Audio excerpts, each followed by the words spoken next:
नमस्कार अंजलि लड्डा जी, आपका हमारे चैनल पर स्वागत है।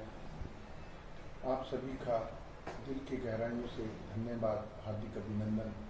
पिछले दिनों जो आपने मेरा मान सम्मान, मेरी सपोर्ट की, जनता तक, परिवार के सदस्यों तक मेरी आवाज़ पहुंचाने के लिए आपने सहयोग किया, इसलिए तहे दिल से आप सभी का धन्यवाद, हार्दिक आभार।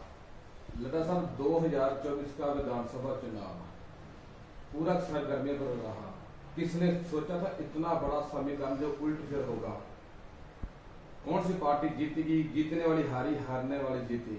इसके बारे में आपके क्या विचार है? सबसे पहले आपके माध्यम से मैं इलाहाबाद विधानसभा के हर वोटर का धन्यवाद करता हूँ, मेरे हर परिवार के एक सदस्य का धन्यवाद करता हूँ।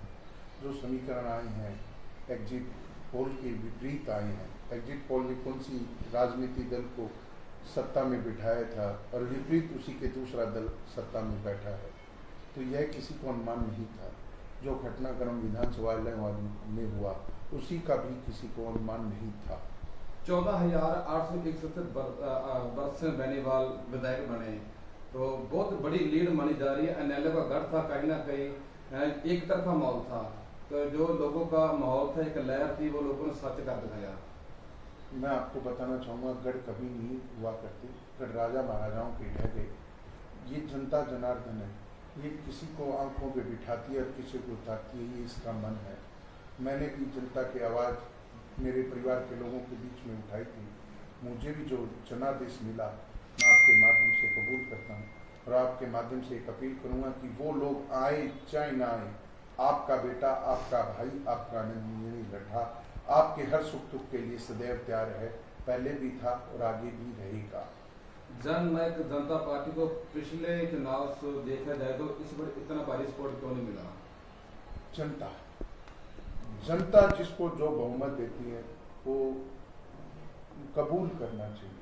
जननायक जनता पार्टी के राष्ट्रीय अध्यक्ष डॉक्टर अजय सिंह चौटाला जी ने, युवा नेता दुष्यंत चौटाला जी ने हरियाणा प्रदेश को प्रगति के पथ पर ले जाने का हर मुमकिन प्रयास किया था।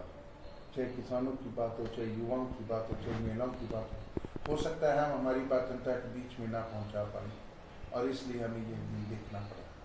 अपनी इच्छा से पिछली बार लगभग 8-10 सीटें लेकर अपनी इच्छा से बीजेपी पे जाना, कहीं ना कहीं लोगों की वो निराशा थी दुष्यंत चौटाला के प्रति। ये लोगों की नाराजगी नहीं थी, यह विपक्ष के जो नेता थे उन्हें ये पक्ष नहीं रही थी कि कम उम्र में दुष्यंत चौटाला जी प्रगति के पथ पर आगे बढ़ रहे हैं, जो हरियाणा प्रदेश की उन्नति सोचते हैं, उन्होंने इसी का दुष्प्रचार किया।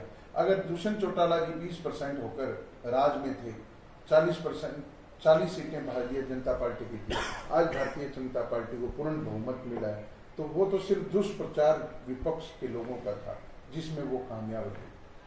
इलाहाबाद हल्का फिर एक बार विपक्षी दल में खड़ा है। पहले भी बीजेपी की सरकार थी और इस बार तीसरी बार फिर हरियाणा के अंदर बन गई। जो मुद्दे थे, जो काम रुके थे इलाहाबाद हल्के के, वर्ष में बेनीवाल कांग्रेस के जो विधायक बन चुके, क्या इस बार अपने दम पर करवा पाएंगे? नहीं करवा पाएंगे, क्योंकि हमेशा सरकार ही सोचती है विधायक कम करते हैं, क्योंकि पहले विधायक था ही नहीं कोई इलाहाबाद का। चलो इस बार भरत सिंह जी बने, मैंने मेरी बात रखी थी, बिना मुद्दों के ये विधानसभा इलेक्शन लड़ा गया है और चलो कहीं परिवार के लोगों ने उस पर मोहर लगाई है, वो हमें मंजूर है। मुद्दे तो किसी नेता के पास नहीं थे, आपके अपने इस भाई अंजलि लड्डा ने मुद्दे रखे थे। मुझे आज भी पता है कि समस्याएं क्या है, वो हल सरकार ही करवाएगी, ना कि विधायक करवा पाएंगे। मैं तो आपको बताना चाहूंगा कि दुष्यंत चौटाला जी ने पिछली बार भी इस विधानसभा में 500 से 550 करोड़ रुपए दिए थे और उम्मीद करेंगे कि सरकार भी इलाहाबाद हल्के की सुध ले, हमारी समस्याओं का हल करे। हम भी सरकार के पास जाएंगे, हमारे शहर के लिए, हम गांव के लिए बिल्कुल लड़ाई लड़ेंगे, 100% लड़ाई लड़ेंगे और सेवा करेंगे।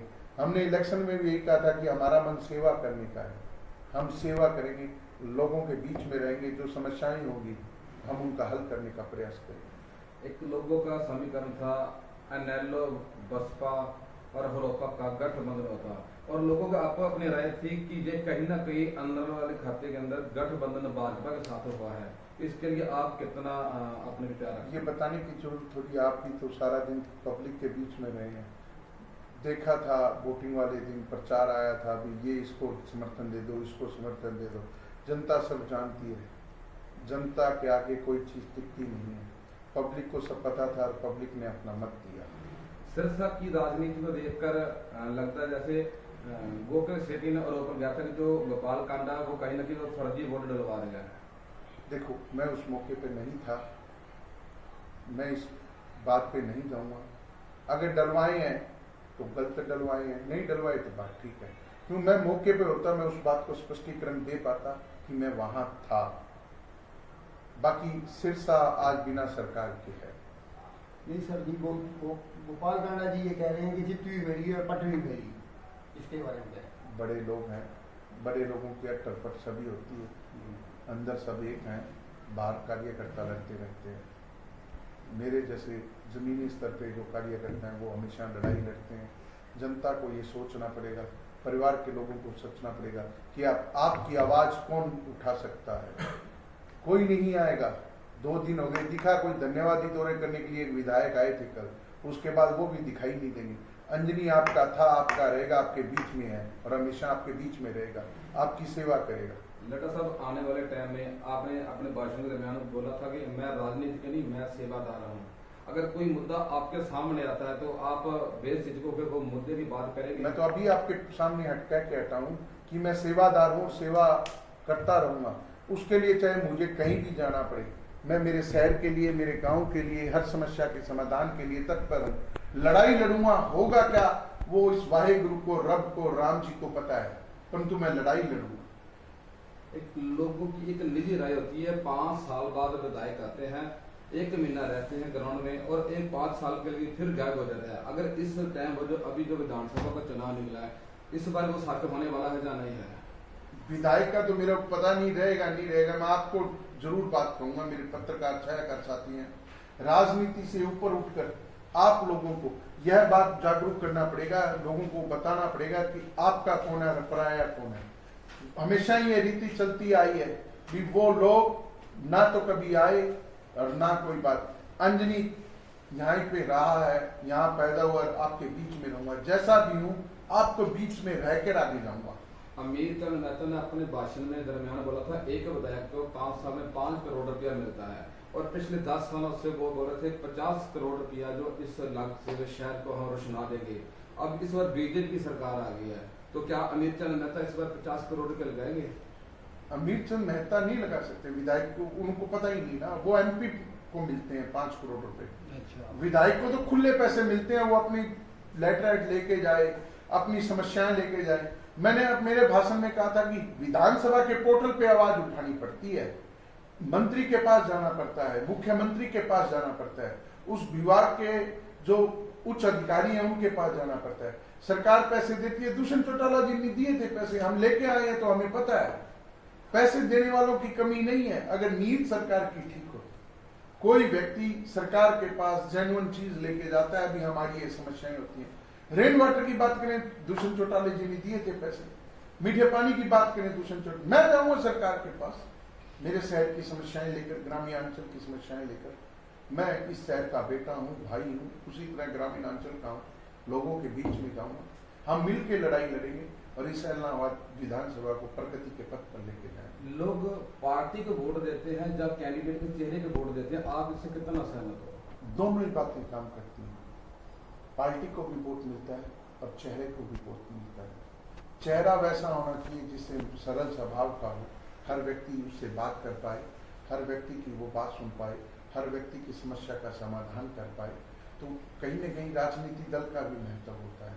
राजनीतिक दल में अलग अलग प्रकार की 36 बिरादरी के संगठित होकर साथ चलना पड़ता है, वो एक परिवार है।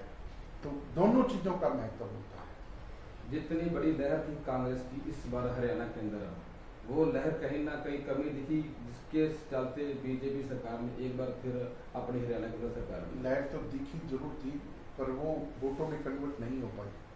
कुछ सीटों पे ही वो कन्वर्ट हो पाई। कुछ कहते हैं खिलाफ के वोट थे, कुछ पक्ष के वोट थे।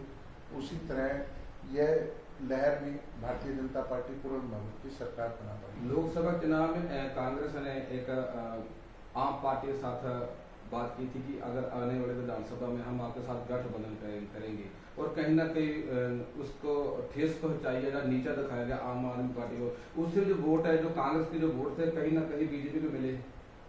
देखो, वो अंदर की उनकी बात है, मैं तो मेरी बात, मेरे राजनीतिक दल की बात करूँगा। मैं सेवादार हूँ, मैं सेवा की बात करूँगा। मैं तो 36 बिरादरी का तहे दिल से धन्यवाद करता हूँ आपके माध्यम से। जो मुझे प्यार मिला, जो दुलार मिला, लोगों ने कहा बेटा एक बार मौका देंगे, ज़रूर देंगे। मैं आपके माध्यम से मेरे समाज, अग्रवाल समाज का भी धन्यवाद करता हूँ, जिन्होंने इस इलाहाबाद में मुझे मान सम्मान दिया, मुझे प्यार दिया, दुलार दिया, अपने बेटे को उतना आगे लाने का जो रास्ता दिखाया। मैं आपके माध्यम से अग्रवाल समाज का भी धन्यवाद करता हूँ। बहुत बहुत समाज के हर व्यक्ति का धन्यवाद। बाकी आपके माध्यम से इतना ही कहना चाहूँगा कि मैं सेवादार हूँ, सेवादार रहूँगा। मैं आपके बीच में हूँ, कोई भी समस्या हो किसी प्रकार की, वो हल करेंगे। ऐलनाबाद वासियों ने आपको काफ़ी प्यार मिला, तो आप क्या संदेश देना चाहोगे? मैं सबका आपके चैनल के माध्यम से, आपके माध्यम से धन्यवाद करना चाहूँगा। अगर आने वाले टाइम में आपकी जरूरत पड़ती है किसी भी आम इंसान को, तो आप बिल्कुल उनके साथ तैयार होंगे? 24 घंटे तैयार होंगे। एक ही नंबर है, वही परमानेंट 15 साल से नंबर है मेरा एक ही ठिकाना है। अंजनी नॉर्मल इंसान है, व्यक्तित्व जीने का पसंद करता हूँ, सदैव उनके बीच में रहूँगा। कोई भी समस्या आएगी, वो अपने इस बेटे को और भाई को याद कर सकते हैं। तो धन्यवाद, आपने आपसे बातचीत के बारे में अपने विचार हमारे सामने रखे, और हम आपके चैनल के जरिए आपका बहुत बहुत धन्यवाद करते हैं। मैं आपका भी धन्यवाद करता हूँ, जिन्होंने पत्रकार, छायाकार साथियों ने इलेक्शन के दौरान, इलेक्शन से पहले, इलेक्शन के बाद मेरे अपने भाई का हमेशा लाड किया है, प्यार किया है। मेरी बात मेरे परिवार के लोगों तक पहुँचाने का मैं आपसे एक निवेदन और करूँगा कि जो सच्चाई है उससे अवगत जरूर करना। यह आप एक स्तंभ है, स्तंभ को कायम रहना चाहिए, सच्चाई अवगत होनी चाहिए, लोगों को बताना चाहिए कौन सच्चा है कौन झूठा है। लोगों को सच दिखाना पड़ता है। एक बात है लड्डा साहब, जानी छोटी सी बात करें, ज़्यादा लंबी नहीं खींचेंगे। ये लोगों की एक निजी राय, हमारी समाज का एक अभिशाप है, लोगों को सच दिखाने के लिए मरना पड़ता है। जब तक भी इंसान मरता नहीं ना, उसका सच सामने नहीं आता। ये बात एक बार मुझ से वाले ने बोला था, अगर मैं सच्चा हूँ ना तो मेरे को मर के दिखाना पड़ेगा। आज के दौर में मर के दिखाने की जरूरत नहीं है, अपने पैरों पे खड़ा होना चाहिए, पैर से मजबूत होना चाहिए। आदमी संघर्ष तो करना पड़ता है सच्चाई को दिखाने के लिए। लड्डा साहब अपने भाईचारे वाले, अपने बिरादरी वाले पैर खींचते हैं ना, वो उदाहरण आपके सामने है, इससे मैं ज़्यादा टिप्पणी नहीं करूँगा। धन्यवाद। ठीक है लड्डा साहब, धन्यवाद। बहुत